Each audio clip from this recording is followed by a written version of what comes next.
நான் ஈகோல தான் முடிவு எடுத்தேன். அந்த முடிவுனால எனக்கு எவ்வளவு கஷ்டம் வந்தாலும் நான் தாங்கிக்கிறேன்.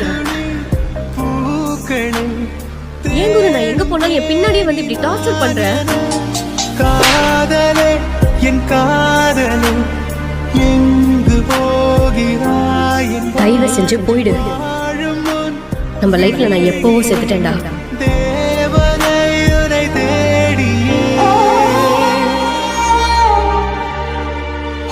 நான் தான் மாப்பிள்ள, இவங்க தான் பொண்ணு. நம்ம என்ன ஆனாலும் பிரிஞ்சிட மாட்டோம்ல. அந்த ஆண்டவனை நினைச்சாலும் நம்மளை பிரிக்க முடியாது.